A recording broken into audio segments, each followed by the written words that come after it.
மிகச்சிறந்த எழுத்தாளராக இருக்கக்கூடிய ஐடியில இருந்து கொண்டு தமிழை தக்க வைத்துக் கொண்டிருக்கிற முனைவர் நளினி பிரியா அவர்கள் இப்போது போராட்டமே என்று உங்கள் முன்னால் பேச வருகிறார்.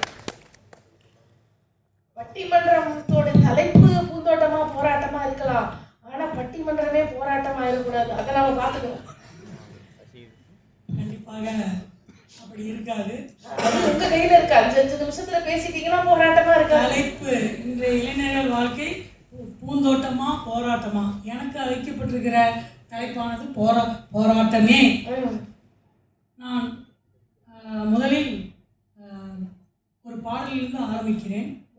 உலங்கவர் ஓவியமே, உற்சாக காவியமே, ஓடை நறுமணமே, அன்பே அமுதே அழகே உயிரே இன்பமே ஈய தென்றலே மணியே கனியே பலரச சுவையே மரகத மணியே மாணிக்க சுடரே மன்மத விளக்கே என்று தமிழை வணங்கி அலை கராளன திரண்டு அன்பு ஆசிரியர் பெருமக்களே, என்னுடைய அலைக்கடல் இங்கிருந்து அழைச்சு கொண்டிருக்குது. ஸோ எனக்காக திரண்டு கொண்டிருக்கும் அலைகளாக திரண்டிருக்கும் ஆசிரியர் நட்பு வட்டங்களே, என்னை போட்டோ பிடித்துக் கொண்டிருக்கும் என்னுடைய மிகச்சிறந்த நண்பர்களே, நல்லா சொன்னீங்க மேடம். போட்டோகிராஃபரை பாராட்டணும்னு சொல்லி புகைப்படம் எடுப்பவரே இப்படி கையெழுத்த பாருங்க, இப்படி போட்டோ எடுத்து வீட்டுக்கு வச்சு வச்சுட்டாங்க. என் வீட்டுக்காரர் அந்த போட்டோ பார்த்து வெளியில போய் கூட உன் கையெழுத்தி குத்தி உன்ன விட்டு போவாங்க.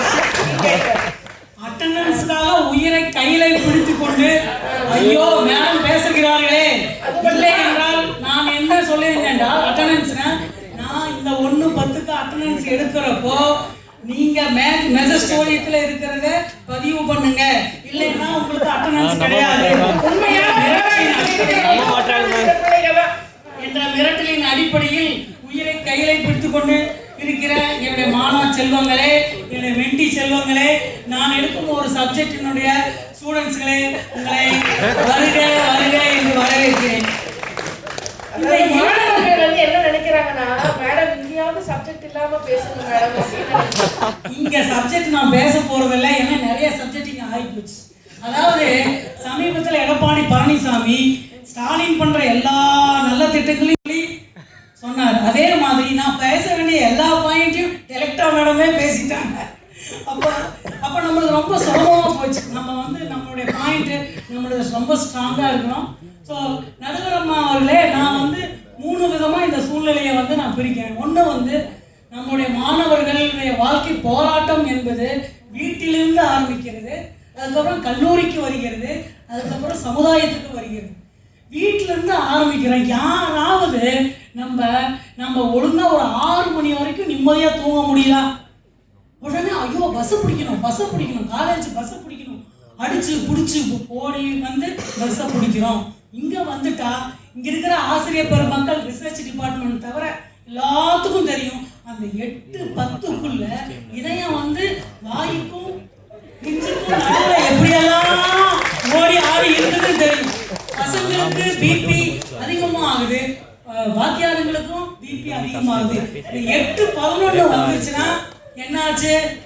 பசங்க லெட்டர் எழுதுனீங்க, போய் அட்டெண்டன்ஸ் இல்லை, அவ்வளோ அட்டெண்டன்ஸ் தர முடியாது, லெட்டர் எழுதிப்போம். லெட்டர் யார்கிட்ட எழுதணும்? மென்டர்கிட்ட சைன் வாங்கணும், ஹெச்ஓடிட்ட சைன் வாங்கணும், அதுக்கப்புறம் பிரின்சிபால்கிட்ட சைன் வாங்கணும்.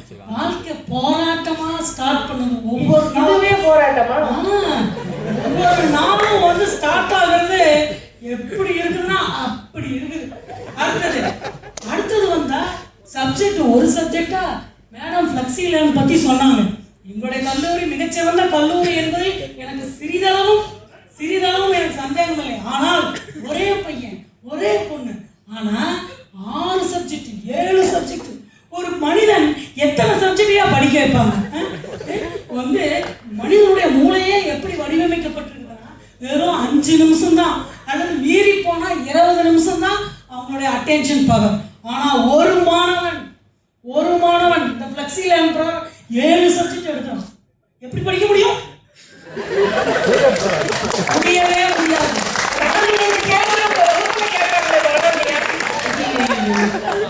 அப்புறம் அடுத்தது எப்படி போயிட்டு இருக்கு? ஓட ஓட ஓட ஓட பாட போட போட்ட புரியல. படிக்க படிக்க படிக்க படிக்க ஒண்ணும் புரியல. ஆக மொத்தம் ஒண்ணும் புரியல. அப்படிதான் போயிட்டு இருக்கு. அடுத்து இது வந்து நாங்க வீட்டில இருந்து கல்லூரிக்கு வர்ற இது. இப்ப கல்லூரிக்கு நடுவர் அவர்களே, இந்த கல்விக்காக முதலீடு செய்யறதுல மிக மிக மிக அதிகமா பண்றது வந்து இந்த தமிழ்நாடு தான். துபாய்க்காரங்க வந்தாங்க. எங்களுடைய கல்லூரி எப்படிப்பட்ட கல்லூரின்னா, துபாய் மன்னருடைய நேரடி செக்ரட்டரியே வந்து எங்களுடைய கல்வி திட்டத்தை பார்த்து வியந்து போன கல்லூரி தான். அப்போ நாங்கள் வந்து தமிழ்நாட்டில் வந்து நம்ம அதிகமாக வந்து எதுக்காக எல்லா மாநிலங்களையும் பார்த்தீங்கன்னா நிலத்துக்காக இன்வெஸ்ட்மெண்ட் பண்ணுறாங்க, அதுக்கப்புறம் நகைக்காக இன்வெஸ்ட்மெண்ட் பண்ணுறாங்க. ஆனால் நம்ம எல்லாரும் பெருமைப்பட்டக்கூடிய ஒரே விஷயம் என்னன்னா, கல்விக்காக நம்ம அதிகமாக இன்வெஸ்ட்மெண்ட் பண்ணுறோம். அடிச்சுக்கிறாரு துபாய் மன்னர். நான் இப்போது சொல்லவில்லை, 6 மாதத்துக்கு முன்னாடியே துபாய் மன்னர் வந்து அமெரிக்காவுடைய கொட்டத்தை அடக்கணும்னு சொல்லிட்டு துபாயை ஒரு எஜுகேஷன் ஹப்பா மாற்றணும் அப்படின்னு சொல்லிட்டு, சரி நம்மளுடைய பயணத்தை எங்கிருந்து ஸ்டார்ட் பண்ணலாம் அப்படின்னு என்னைய கேட்டார். நான் சொன்னேன், தமிழ்நாட்டிலேருந்து ஸ்டார்ட் பண்ணுங்க. தமிழ்நாடு ஆகச்சிறந்த அறிவாளிகள் இருக்கிற இடம், சரிங்களா? அப்போ இன்வெஸ்ட்மெண்ட்டு, முதலீடு கல்வியில் அதிகமாக நாங்கள் பண்ணுறோம். அப்போ இன்றைய உலகத்தில் வந்து சாதாரண விஷயங்கள்லாம் அசாதாரணமாக மாறி போச்சு. முதல்வர் அவர்கள் ஏஐ தொழில்நுட்பத்தை பற்றி பேசினாங்க. நான் வந்து அதே ஆர்டிஃபிஷியல் இன்டெலிஜென்ஸ் அண்ட் அப்ளிகேஷன்ஸ் சப்ஜெக்டை கரண்டாக நான் எடுத்துகிட்டு இருக்க ஆள். அப்போ இந்த செயற்கை தொழில்நுட்பம் சாதாரணமானவர்களே அசாதாரணமாக மாறுது. உலகத்தில் வந்து எல்லா ஆடம்பர பொருளும் இப்போ அத்தியாவசிய பொருளாக மாறிடுச்சு. இப்போ ஏசி இல்லாத நம்மளால் இருக்க முடியுதா? ஃபோன் இல்லாத இருக்க முடியுதா? எல்லா அருமையான விஷயங்களும், காஸ்ட்லியான விஷயங்களும், மொபைல் ஒரு 30,000 40,000 மொபைல் இல்லாத நம்மளால் இருக்க முடியுதா? இல்லை. ஆனால் அதுக்காக எவ்வளோ போராட வேண்டியிருக்கு. பசங்கன்னா அப்பாட்ட எவ்வளோ போராட வேண்டியிருக்கு. ஓகே, ஹஸ்பண்ட் சொல்கிறீங்க பசங்கள்னால. நான் வந்து ஒரு நண்பர் ஒருத்தர் அவர் சொன்னார், என் பொண்ணோட கல்யாணம் வெறும் 10,000 ரூபாயில முடிஞ்சிருச்சு. என்னன்னு கேட்டேன். 10,000 ரூபாய்க்கு ஒரு மொபைல் ஃபோன் வாங்கி கொடுத்தேன், அதுவா கல்யாணம் பண்ணிட்டு செல்லமும் கொடுத்து வளர்த்த என் மகள் இப்பொழுது தொடர்பு எல்லைக்கு அப்பால் இருக்கிறார். இந்த ஏஐ தொழில்நுட்பத்தினால எல்லா இதுல மிகச்சிறந்த பண்பு என்ன அப்படின்னா, மிக கோடீஸ்வரர்களை மல்டி மில்லியனர்ஸ் இந்த ஏஐ வந்து உருவாக்கிட்டு இருக்கு. அப்ப சாதாரண விஷயங்களெல்லாம் அசாதாரணமா பண்ணப்படுது. அப்ப இப்ப பாருங்க, நம்முடைய இளைஞர்கள் இப்ப கேண்டீன் போய் பார்த்தீங்கன்னு வச்சுங்களேன், மிக அரிய விஷயங்களை நீங்கள் பார்க்கலாம். இங்க வந்து எங்களுடைய நீங்க கேண்டீனுக்கு போய் பார்க்க போறீங்களோன்னு மாணவர்கள் நினைக்கிறாங்க. நாங்களாம் பார்த்துட்டு இருக்க ஆளுங்க தான் கண்ணுக்கு குளிர்ச்சியாக. நீங்க என்ன நினைப்பீங்க? ஜில்லு பனிக்கட்டி வருமா? அப்படி இல்லை. குளிர்ச்சியான விஷயங்கள் நிறைய வந்து நடக்குது. உங்களுக்கு தெரியும்னு நினைக்கிறேன். அப்ப போய் கேண்டீன்ல பசங்க என்ன ஆர்டர் பண்றாங்கன்னு ஒரு சர்வே எடுக்கிறப்போ, நான் ஒரு இது கம்ப்யூட்டர் சயின்ஸ் ப்ரொஃபஷனல் ஒரு டேட்டா அனலிட்டிக்ஸ்க்காக என்ன உணவு அதிகமாக விற்பனை ஆகிறது அப்படின்னு பார்த்தா ஃப்ரைட் ரைஸ், கடாய் பிரியாணி, அதுக்கப்புறம் என்னது வேற என்ன அதிகமாக சாப்பிட்றீங்க? இந்த நூடுல்ஸ். இதெல்லாம் சாப்பிட்டுட்டா இதெல்லாம் வந்து அதிகமாக பண்ணுறதுனால என்ன பண்ணுறாங்க, என்ன ஆகுது? அந்த காலத்தில் என்னுடைய பாட்டன், என்னுடைய ராஜராஜ சோழன் வந்து வாளை எடுத்து இந்த உலகத்தையே மிகப்பெரிய இதுக்குள்ளே கொண்டு வந்தான், ஒரு சுற்று வட்டாரத்துக்குள்ளே கொண்டு வந்தான். ஆனால் அந்த ராஜராஜ சோழன் எடுத்த அந்த வாளை இங்க இருக்கிற இளைஞர்கள் யாராலும் எடுக்க முடியுமா? 5 பேர் சேர்ந்து தூக்கணும். மேடம், அவங்க வாளால் உலகை வென்றார்கள், இவங்க அறிவாளால் உலகை வெல்றாங்க. அப்படி பண்ணா கூட பரவாயில்லையே. இவங்க சாப்பிட்ற இளைஞர்கள் சாப்பிட்றது என்ன? Fried rice, noodles. இப்ப சாப்பிட்டா உடம்புல என்ன சக்தி வரும்? வீட்டுல சாப்பிட போறாங்க. இல்ல, வீட்டுல சமைக்க முடியாது. உணவுகள்லாம் நம்ம சமைச்சு கொடுக்கறது இல்லை. இந்த இளைஞர்கள் வாழ்க்கை மிக போராட்டம் அப்படின்னா என்ன சொல்லணும் அப்படின்னா, இளைஞர்கள் பாவம். இளைஞர்கள் வந்து ரொம்ப பாவம். ஏன்னா அவங்களுக்கு அந்த சூழ்நிலையே தெரியாது, இதை சாப்பிட்டா நல்லதுன்னு தெரியாது. சமீபத்துல என்னுடைய நண்பர் ஒருத்தர் சொல்றாரு, அதாவது எனக்கெல்லாம் பசிச்சா வந்து என்ன சாப்பிடுறீங்க, பசிச்சா வந்து என்ன சாப்பிடுறீங்கன்னு, நான் பஸ்ஸா ஃப்ரூட்ஸ் சாப்பிடு, பழங்கள் சாப்பிடலாம், அப்புறம் சிறுதானிய உணவுகள் சாப்பிடலாம். ஆனால் அப்படி இல்லை, இங்கே சிட்டிக்குள்ள வந்து கேக்கு சாப்பிட்றோம். நாங்கள் வந்து கேன்டீனில் அப்சர்வ் பண்ண இதில் பாஸ்தா, இந்த பாஸ்தா அதெல்லாம் எந்த ஊர் உணவு. நீங்கள் போய் இட்டாலியில் வந்து சாப்பிடுங்க, பீஸா சாப்பிடுங்க, ஆனால் இங்கே பீஸா சாப்பிடாதீங்க. அப்போ ஒரு நம்முடைய ஒவ்வொரு வாழ்க்கை சூழலிலையும் போராட்டமாக இருக்குது அப்படின்னா சரி, முறையான உணவு பழக்க வழக்கம் இல்லை, முறையான எத்தனை மணிக்குப்பா தூங்குறீங்க? காலையில் 8 to 10, அதுதான் ஃபர்ஸ்ட் அவர். அந்த ஃபர்ஸ்ட் அவரில் முதல்ல 20-30 பேர் இருக்கிறான்னா 30 பேர் வாயை பழக்கிறான். நான் உள்ளார வாயை சீக்கிரம் மூடுறான், நான் உள்ளார போகிறேன். ஏன்னா இரவு பார்க்குற இந்த மிட் நைட் மசாலா என்னென்ன பார்க்குறோமோ இப்போ அதை கூட விட்டான். அப்போ டிவி இருக்கிறப்ப அப்படி இருந்துச்சு. மொபைலை நோண்டி நோண்டி நோண்டி நோண்டி நோண்டி நோண்டி நோண்டி நோண்டி நோண்டி என்ன இளைஞர்களுடைய வாழ்க்கை போராட்டமா இருக்கு மேடம்.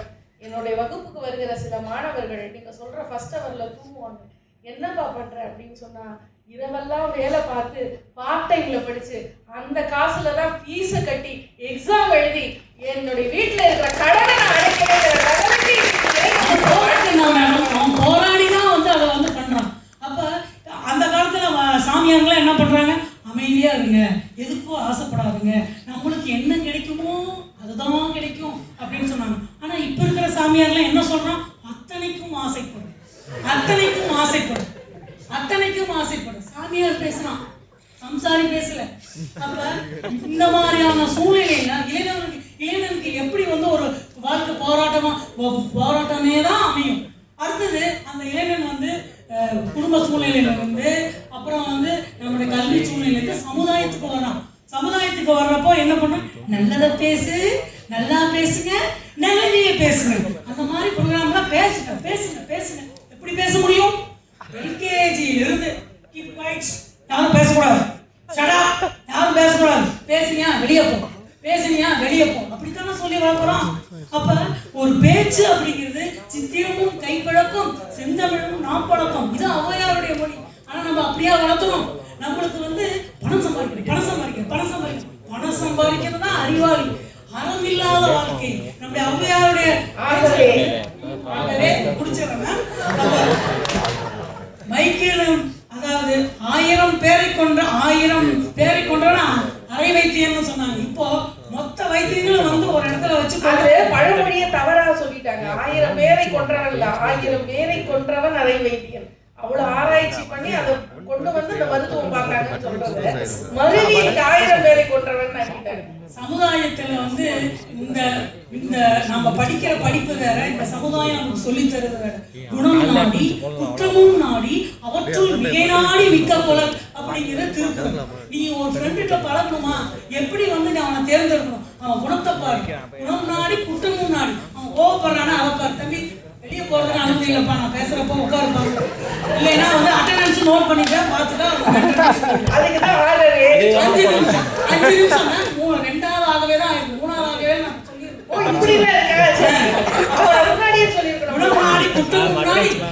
மிக நாடி மிக்க கோலம் அப்படின்னு படிக்கணும். ஆனா சமுதாயத்துக்கு வர்றப்போ போடுறான், நம்ம ஆளுங்க ஓட்டு போடுங்கடா, நம்ம ஆளுங்க ஓட்டு போடுங்க. அப்ப நீ படிக்கிறது ஒண்ணு, நீ புடுங்கிறது ஒண்ணு. அப்ப நீ புடுங்கினானி எல்லாமே தேவையில்லாததா இருக்கிறதுனாலதான் இப்போ சமுதாயத்தில் இருக்கிற எல்லா இளைஞர்களுக்கும் அவருடைய வாழ்க்கை வந்து போராட்டமாக இருக்குது. ஸோ நான் இப்படி சொல்லி முடிக்கிறேன். இது இல்லையா உங்க மனசாட்சியை கேளுங்க. இப்போ நான் சொல்றது மிகப்பெரிய முக்கியமான விஷயம். அந்த காலத்துல எல்லாமே அறத்தை பேசியது. ஒரு வாத்தியாரா அவனுக்கு அறம் இருந்தது, ஓகே, ஒரு மருத்துவரா அவனுக்கு அறம் இருந்தது, ஒரு பேச்சாளரா அவனுக்கு அறம் இருந்தது. நம்மளும் கஷ்டப்படுறவங்க தானே, நம்ம என்னதான் கேட்கற வந்தாலும் நம்மளை வந்து 1 மணி நேரம் பேச சொன்னா எப்படி நம்ம வந்து பேசுறது அது கேட்கறது. அப்ப சினிமாவில் ஒரு அறம் இருந்தது. இது ஃபேமஸான யார் நடிகர்னு நீங்க சொல்ல போறீங்க? சினிமாவும் அறத்தை பேசியது. என்ன காதலி உங்களுக்கு மனைவியாயிட்டு வரும், சரி, அடுத்தது என்ன பட்சே உங்கள் மனைவி என் காதலியாயிட்டு வராது. இப்ப எல்லாமே பச்சைவா தான் நடக்குது. இது வந்து நியூஸ் பேப்பர்ல புரிஞ்சவங்க புரிஞ்சுக்குங்க, புரியாதவங்க விட்டுருங்க, சரியா? நான் இப்படி சொல்லி முடிக்கிறேன். ஒரு தவளை கதையை வச்சு முடிக்கிறேன். நடுவர் அவர்கள் நிறைய கதையை சொன்னாங்க. அதுல சின்னோண்டு கதை கதையா சொல்றீங்களே. கதையை இதுதானே நான் சொல்லக்கூடிய இறுதி கதை. இறுதி கதை என்பதை நீங்கள் 5வது முறையாக சொல்கிறீர்கள். தவளையை பற்றி ஒரு ஆராய்ச்சி நடந்தது. அப்ப ஆராய்ச்சி கூடத்துல 4 அந்த தவளைக்கு 4 கால்கள். ஃபர்ஸ்ட் கால் கட் பண்ணிட்டு ஒருத்தர் அந்த ஆராய்ச்சியாளர் சொன்னாரு ஜம்ப் அப்படின்னு. தவளை வந்து குதிச்சுது. 2வது காலை கட் பண்ணியும் ஜம்ப் பண்ணாரு, தவளை குதிச்சு. 3வது காலை கட் பண்ண ஜம்ப் பண்ணு, அது குதிச்சு. 4வது காலை கட் பண்ணணுன்னு என்ன ஆச்சு, ஜம்ப்னா அது குதிக்கல.